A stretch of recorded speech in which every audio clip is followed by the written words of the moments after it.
আরো একবার নজর রাখবো অশোকনগর স্টেশনের দিকে, কারণ রেল অবরোধ এবং সেখানে মাঝেরহাট লোকালের দাবিতে রেল অবরোধ। অশোকনগর রেল অবরোধকে কেন্দ্র করে রণক্ষেত্রের অভিযোগ। অশোকনগর থানার পুলিশ লাঠিচার্জ করে এই ঘটনায় আহত হয়েছেন একাধিক যাত্রী। ব্যাপক উত্তেজনা এলাকায়, এক যাত্রীর মাথা ফেটেছে এবং আহত হয়েছেন সিএনএর প্রতিনিধি। ঘটনাস্থলে আহত পুলিশ কর্মীও। মাঝেরহাট লোকালের দাবিতে অবরোধ, ঘটনায় আহত হয়েছেন সিএনএর প্রতিনিধি এবং বেশ কিছু যাত্রী আহত হয়েছেন। অশোকনগরে ধুন্ধুমার কাণ্ড, ছবি দেখাচ্ছি আপনাদের। রেল অবরোধকে কেন্দ্র করে উত্তপ্ত হয়ে উঠেছে পরিস্থিতি। সরাসরি সঙ্গে রয়েছেন প্রতিনিধি দেবকুমার। ঠিক এই মুহূর্তে কি পরিস্থিতি? কারণ রেল অবরোধকে কেন্দ্র করে রীতিমতো ধুন্ধুমার পরিস্থিতি অশোকনগর স্টেশনে। একদম শাহানা, দেখো রেল অবরোধকে কেন্দ্র করে ধুন্ধুমার পরিস্থিতি এবং অবশেষে পুলিশের লাঠিচার্জ। অশোকনগর থানার পুলিশ, হাবড়া জিআরপি এবং হাবড়া আরপিএফ এর আধিকারিকরা আসে এবং পরবর্তীতে অবরোধ তুলতে লাঠিচার্জ করে এবং লাঠিচার্জের আঘাতে কিন্তু এক যাত্রী গুরুতর আহত হয়েছে। সেরকমই কিন্তু অশোকনগর থানার এক সাব ইন্সপেক্টর আহত হয়েছে। এবং তোমাকে পাশাপাশি বলে রাখি, মাঝেরহাট লোকালের দাবি, যাত্রীদের যেটা দাবি ছিল যে প্রায় 1 মাস ধরে কিন্তু এই মাঝেরহাট লোকাল বন্ধ করে রাখা হচ্ছে এবং মাঝে মাঝে বারাসাত পর্যন্ত নিচ্ছে এবং বারাসাতের পরে আর যাচ্ছে না। তার ফলে সমস্যায় পড়ছে সাধারণ মানুষ এবং নিত্যযাত্রীরা।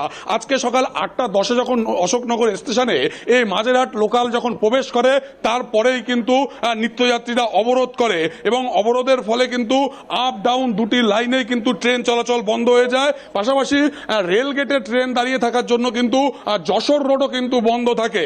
পরবর্তীতে হাবড়া জিআরপি এবং আরপিএফ আসে, তাদের সাথে কথা বলার চেষ্টা করে। 1 ঘন্টা যখন অবরোধ হয়, তার পরবর্তীতে হঠাৎ অশোকনগর থানার কিন্তু বিশাল পুলিশ বাহিনী, র্যাব তারা আসে। এই মুহূর্তে এসডিপিও হাবড়া কিন্তু এসছে, তিনি দাঁড়িয়ে আছেন এবং ওসি অশোকনগর এবং ওসি আরপিএফ, ওসি জিআরপি তারা প্রত্যেকেই রয়েছে এবং তুমি দেখো র্যাবরাও কিন্তু দাঁড়িয়ে রয়েছে। তারাই কিন্তু এসে লাঠিচার্জ করে এবং এই মুহূর্তে কিন্তু ট্রেন চলাচল শুরু করেছে। তবে এখনো স্বাভাবিক হয়নি, কারণ তুমি জানো 1 থেকে 1.5 ঘন্টা কিন্তু ট্রেন চলাচল বন্ধ ছিল এই বনগাঁ শিয়ালদা শাখাতেই এবং একাধিক মানুষ যেরকম আহত হয়েছে এবং একজন গুরুতর আহত হয়েছে যাত্রী। পাশাপাশি একজন পুলিশও কিন্তু গুরুতর আহত হয়েছে, তার ছবি আমরা দেখাবো। এখানে রয়েছেন তিনি এবং তার সাথে কথা বলার চেষ্টা করব। এই যে অশোকনগর এসআই, অশোকনগর থানা, আপনি কে মারধর করলো আপনাকে? ওই পাবলিকগুলো ঢিলপুল ছেড়েছে, আমি ডিসপাস করছিলাম। ঢিলের আহত হয়েছে? ঢিল জন্য। ঠিক আছে, দেখো সাধারণ মানুষও কিন্তু একাধিক আহত হয়েছে শাহানা এবং একজন কিন্তু গুরুতর আঘাত নিয়ে কিন্তু এই মুহূর্তে কিন্তু হাসপাতালে চিকিৎসাধীন। বহু মানুষ এবং মিডিয়ারও কিন্তু একাধিক মানুষ কিন্তু আক্রান্ত হয়েছে, কর্মীরা আক্রান্ত হয়েছে, কেউ পড়ে গিয়ে আহত হয়েছে। কারণ পুলিশ কিন্তু আচমকায় হঠাৎ করে লাঠিচার্জ শুরু করে। লাঠিচার্জের আঘাতে যেমন আহত হয়েছে, মানুষ কিন্তু হুড়োহুড়ি করে দৌড়াতে গিয়েও কিন্তু পড়ে গিয়ে পরিস্থিতি। তুমি এবং ক্যামেরা পার্সন তোমরা সুরক্ষিত রয়েছে তো? হাবড়ার নেতৃত্বে বিশাল পুলিশ বাহিনী। যদি প্রশ্নটা আর একবার করো শাহানা। বললাম তুমি এবং ক্যামেরা পার্সন তোমরা সুরক্ষিত রয়েছে তো দেবকুমার?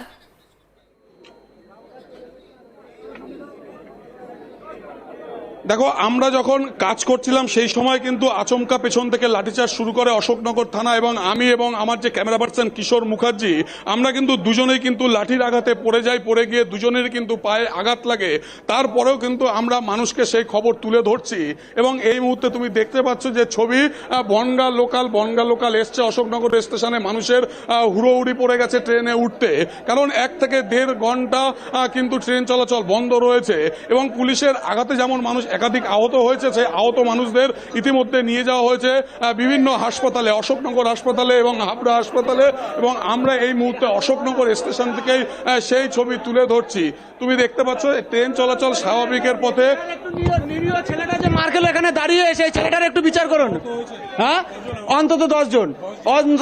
আর এখানে যে নিরীহ ছেলেটা মার খেয়ে মাথা ভুলে গেল, তার হয়ে আমরা প্রতিবাদ করেছি। আর কোনো লোক প্রতিবাদ করেনি, অফিসাররা খারাপ ব্যবহার করেছে। তুমি শুনতে পারলে তা পুলিশের বিরুদ্ধে কিন্তু ক্ষোভ উগরে দিচ্ছে যে নিরীহ মানুষদের কিন্তু আচমকা তারা লাঠিচার্জ করেছে এবং লাঠিচার্জের আঘাতে কিন্তু একাধিক নিত্যযাত্রী আহত হয়েছে। দেবকুমার, অর্থাৎ ধুন্ধুমার পরিস্থিতি এবং ইতিমধ্যেই একজন যাত্রী আহত হয়েছেন। পুলিশের বিরুদ্ধে ক্ষোভ উগরে দিচ্ছেন নিত্যযাত্রীরা। সব মিলিয়ে পরিস্থিতি উত্তপ্ত, যদিও ট্রেন চলাচল ইতিমধ্যেই শুরু হয়েছে। আপাতত তোমায় ধন্যবাদ দেবকুমার।